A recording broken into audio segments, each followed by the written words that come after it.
Hey there, everyone. Today I'd like to discuss William James's concept of practical theism and his approach to spiritual experiences.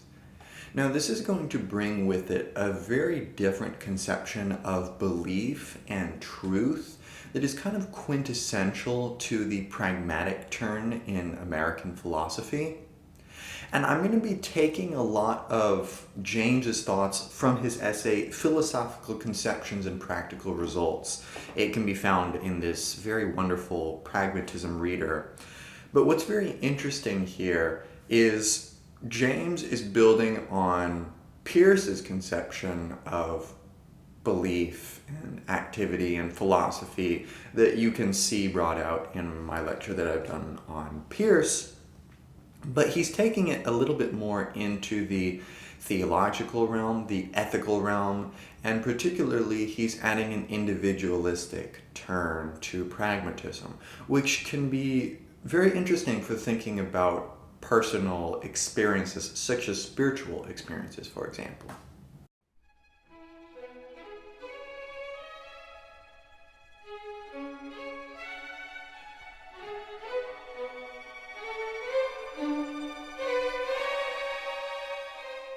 Now, James takes his starting off point basically straight from Peirce, that beliefs are a guide to action, and that regardless of what clothing you garb your thought in, as long as it is going to have the same practical result, well, then it doesn't matter what the clothing is.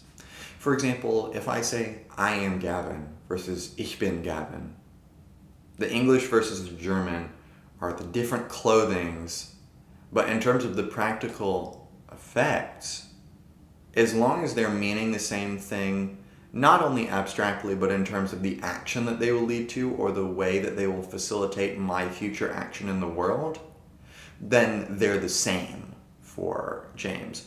And this is a very interesting kind of reduction, for example, where meaning is equivalent to action, to its practical effects.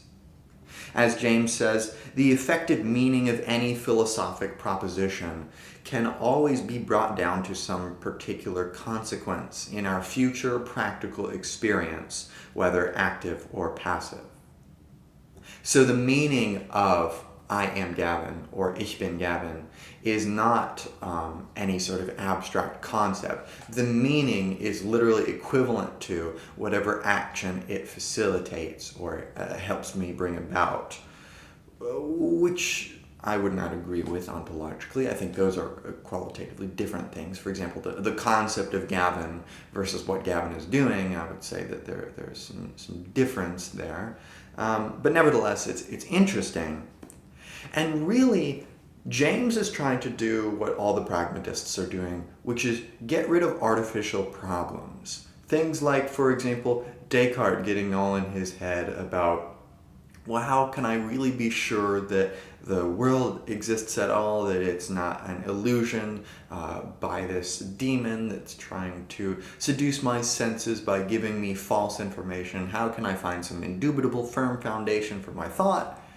And Descartes goes, okay, let's doubt everything. Just as a thought experiment, let's just doubt everything and find this insoluble grain of truth in my epistemology that I can use to build up a successful system.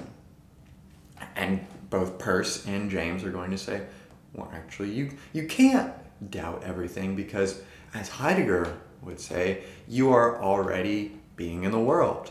This means that your conceptions that you have, your abstract conceptions that you're trying to find by doubting all the world, well, in fact, those are gleaned from practical experience.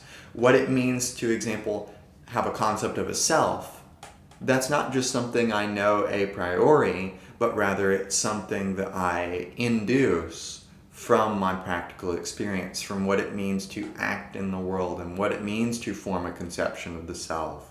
I mean, if you just got plopped down into this world without ever having any practical experience, you probably wouldn't be able to come up with a concept of the self. Most importantly for James, because it's not going to have any practical difference. And as James writes, There can be no difference which doesn't make a difference. No difference in abstract truth which does not express itself in a difference of concrete fact, and of conduct consequent upon the fact, imposed upon somebody, somehow, somewhere, and somewhen. And a good way to put this into an example is something that Peirce does. It's the difference between the Catholic and Protestant understanding of the Transubstantiation. So when you're in a Christian church and you go to take your communion, you've got bread here and you've got wine or grape juice, and the question is, are these the actual body and blood of Jesus Christ, and are they transubstantiated via the invocation of the priest who is helping order this service? So when that happens and the prayers are made and all that, suddenly does it turn into the literal body and blood of Jesus Christ, which is what the Catholics would say, or is it just a metaphor and it is in fact still the body and blood of the cracker and the wine? And Peirce says, well, let's think about what practical difference this is going to have, because James basically restates Peirce's pragmatic axiom, where he says, to attain perfect clearness in our thoughts of any object, then, we need only consider what effects of a conceivably practical kind the object may involve, what sensations we are to expect from it, and what reactions we may prepare. Our conception of these effects, then, is for us the whole of our conception of the object, so far as that conception has positive significance at all. So when it comes to any abstract philosophical debate, such as, for example, the question of transubstantiation, James would say, well, the meaning of this philosophical concept will be its practical import.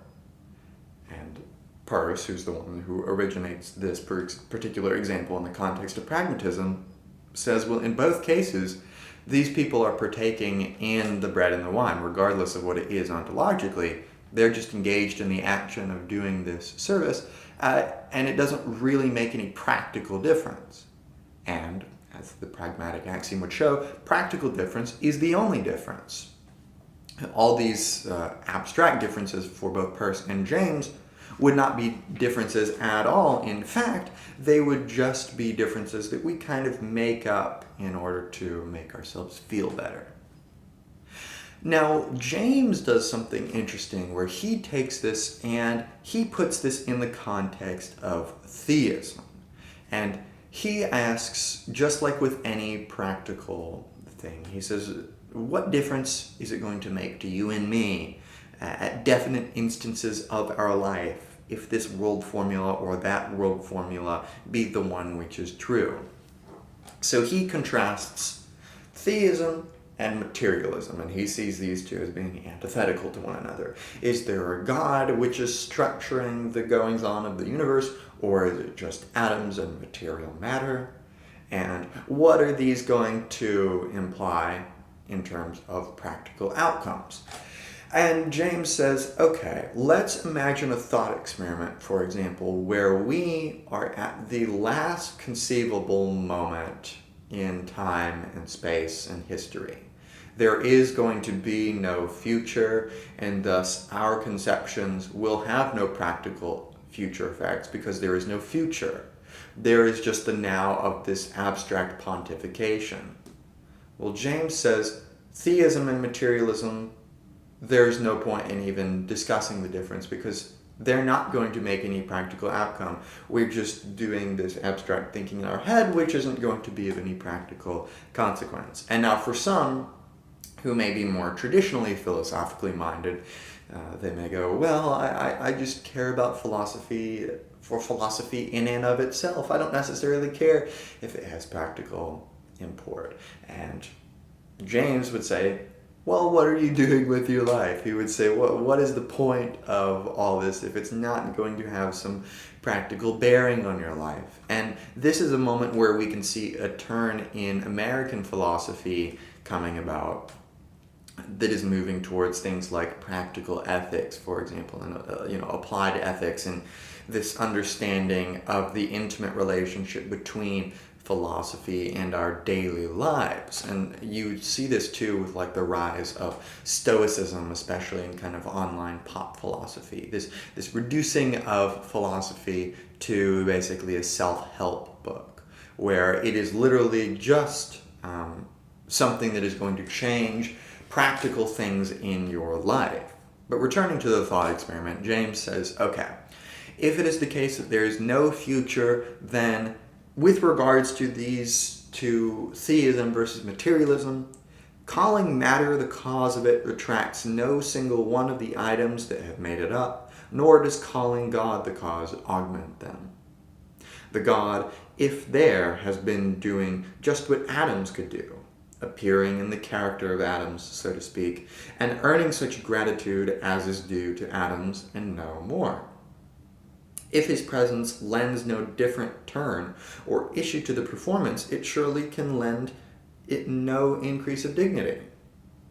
Nor would indignity come to it were he absent, and did the atoms remain the only actors on the stage. When a play is once over and the curtain down, you really make it no better by claiming an illustrious genius for its author, just as you make it no worse by calling him a common hack. And you're seeing not only is James a brilliant writer, but he's very able to deliver this point, which is that when the curtains are already down, when it makes no practical difference to, sit here and in the context of the play pontificate about the skills of the artist, well, then it really does make no practical difference. Accordingly, as he says, in every genuine metaphysical debate, some practical issue, however remote, is really involved. So with the person who considers himself a pure philosopher, concerned with philosophy in and of itself, regardless of its practical outcomes, well, James would say, first off, you probably need to throw away that abstract form of thinking. And second off, he would say, probably it actually is the case that your action does have some practical effects. I mean, especially if you're a philosopher who thinks you're getting at some sort of truth, that truth is naturally going to be embodied and reified in the practical world of experience, which for James is the world that we really care about. So when it comes to thinking about theism versus materialism, he says, okay, let's now get out of our thought experiment and imagine that there is a future, that we can analyze these two different ways of conceiving of the world, theism versus materialism, in terms of their practical effects. How are they going to change the way that we interface with the world? And he says, okay, if we look at materialism, it is just going to lead us, he summarizes from a Mr. Balfour, who is also speaking at this conference. I believe it's the Philosophical Association of UCLA, I believe. And he quotes him as saying, "The energies of our system will decay, the glory of the sun will be dimmed, and the earth, tideless and inert, will no longer tolerate the race which has for a moment disturbed its solitude. Man will go down into the pit, and all his thoughts will perish. The uneasy consciousness, which in this obscure corner has a brief space broken the contented silence of the universe, will be at rest." And he goes on and on and on about how, nothing is going to be of any lasting consequence because it will finish. So for James, he sees materialism as being defined by the inevitability of death, of transience, of vanity, all of which is guaranteed, and genuine practical meaningfulness for James. It doesn't make any sense in a materialist universe because for him, meaning has to be something kind of transcendent, something that is not going to be transient and go away, because then for him it wasn't really meaningful in the true sense. It just appeared to be, and then it's gone, and now it can't be meaningful because it's not there anymore. So he says, okay, if we think about materialism like this, now we come back to theism, he says, okay, what really dismays us in it is the disconsolateness of its ulterior practical results. And I find this this very shoddy. And this is where we're seeing his very individualistic and anthropocentric notion of truth coming about, as he says, okay, let's think about, what's wrong with materialism, all this stuff. It's not going to make our life meaningful because everything is transient and going away. I mean, by the way, this is basically what Ecclesiastes says, so maybe he needs to read his Bible a bit more. But he says, okay, we make a complaint of materialism not for what it is, but for what it is not. He says, namely, it is not a permanent warrant for our more ideal interests, nor a fulfiller of our remotest hopes. So to put that in common parlance, what he's saying here is, I don't like materialism because it makes me disconsolate, because it is not permanent warrant for my ideal interests. It doesn't suitably furnish my highest hopes. In other words, it doesn't make me feel good. This seems to me the most wishy-washy definition of truth imaginable, because for one, it's extremely anthropocentric, because the notion of truth entirely depends upon, here, not a permanent warrant for our more ideal interests. Who is our here? Presumably it's humans. It could even be an insular group of humans. But this our is going to make all the difference in terms of defining, well, what is of practical import? Because, for example, let's take deforestation. For humans, it might be really nice for our economies, but for the organisms living in that forest which has been deforested, it's not a very good practical outcome. Our deforesting is not a permanent warrant for their ideal interests, nor a fulfiller of their remotest hopes. So our notion of what has practical effect is all going to depend on what domain of subjects we are seeing or using as our referent for to whom is this making a practical difference, if that makes sense. So it seems to me that we've got this extremely anthropocentric notion of truth, and also it's extremely weak. He says that it guarantees an ideal order that shall be permanently preserved. Where he is, tragedy is only provisional and partial, and shipwreck and dissolution not the absolute finality of things. He says that it furnishes our needs. In other words, it's going to help me get through my life by making me feel consoled. And this is literally just reducing God, who for the theist is supposedly transcendent truth, to a mere consolation. Literally to a crutch, and that we should proportion our notion of truth to what makes us feel the best. And along with this conception of truth is going to come this notion that, okay, depending on the person, different things are going to make different people feel better or worse. For example, for James, he's taking all these positive aspects of, if there's a God here, then all tragedy is only provisional and partial. If you go to hell, tragedy is eternal, so it's not quite as clear-cut as he's making it out to be. He's certainly giving us all of the candy-sweet parts of God, not the bitter parts.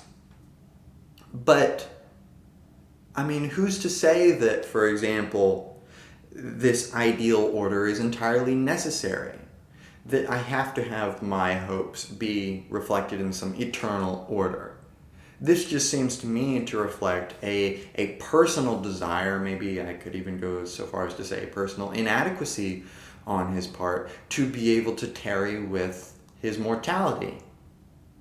As someone who's an atheist, I have learned to tarry with the fact that, you know what, I will eventually be forgotten and I will be of no practical consequence to anything. Myself will not be eternal. I will one day stop experiencing and will not even worry about it because there will be no me to worry about. All of this different stuff, which presumably to James would be something extremely disconsolate. for me. It's just a fact of the world. It doesn't matter how it makes me feel, per se. And in fact, that recognition of my mortality then has tremendous practical effects, because then I treat every moment of my mortal existence as valuable.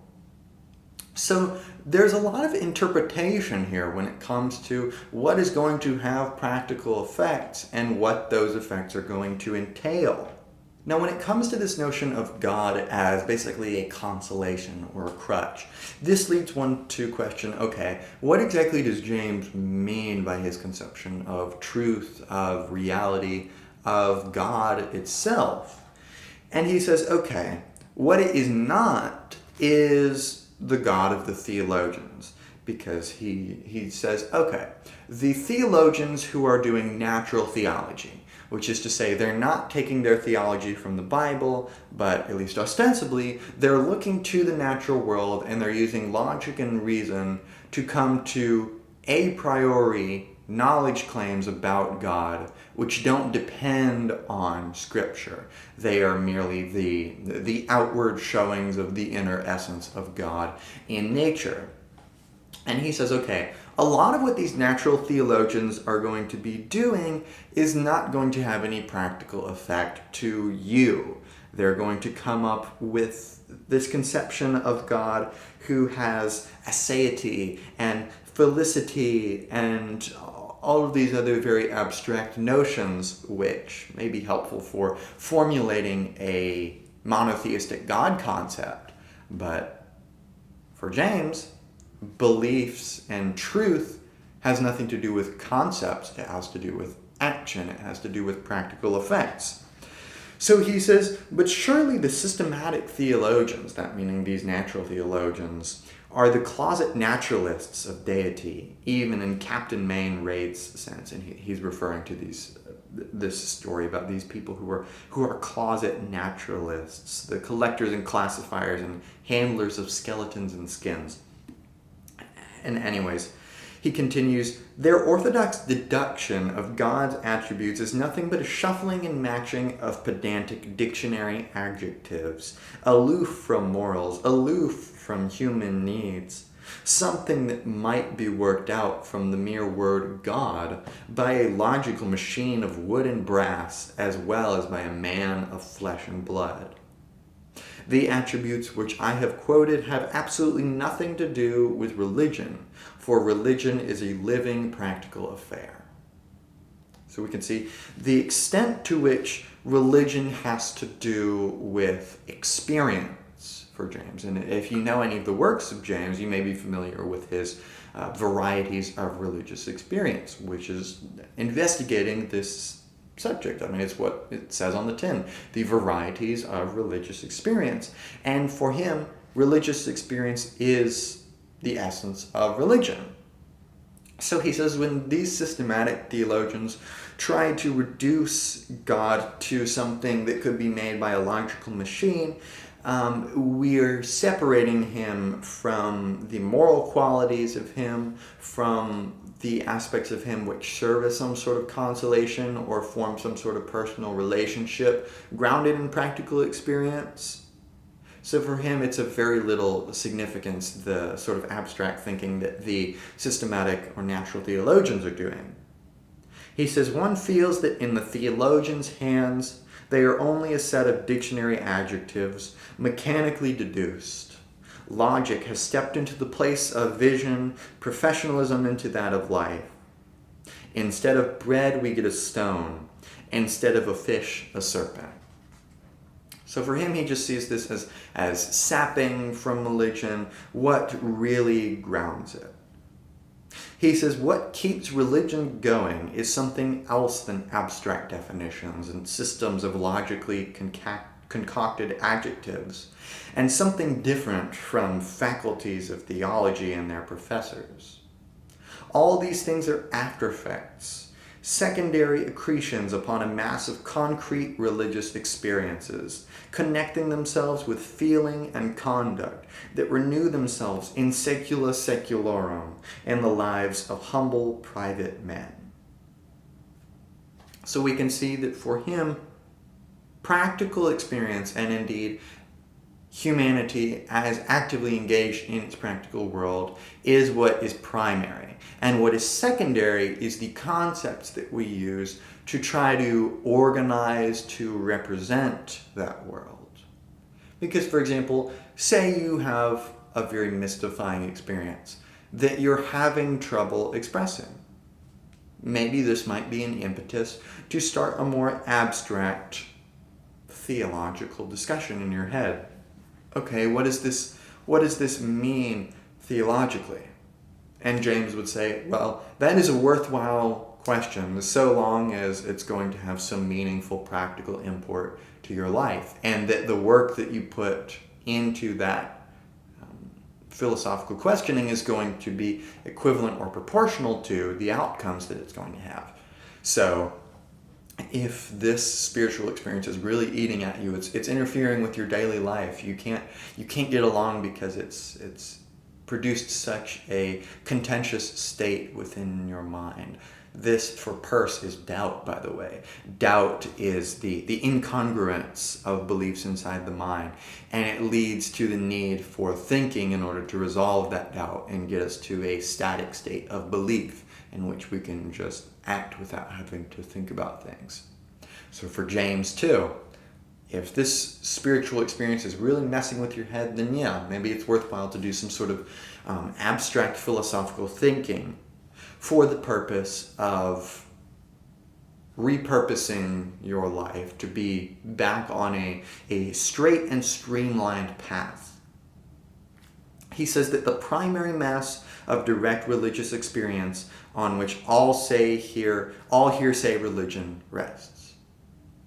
So once again, this notion of hearsay religion, what is first is the practicality, and then afterwards is the hearsay that we use to try to legitimize it. And he says that, okay, this practical experience, when it comes to understanding these spiritual experiences, they are certainly the originals of the God idea, and theology, the translation. So that's very interesting.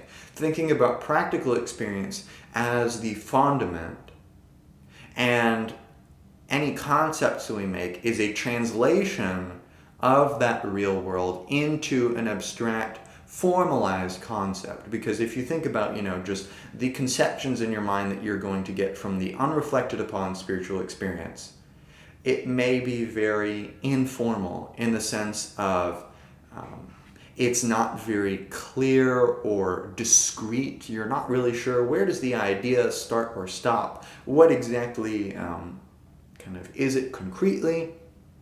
And yet when you turn that spiritual experience into a concept, you necessarily translate the content of that experience into something that you can think about. But by doing that, you make it discrete, concrete, clear, definite.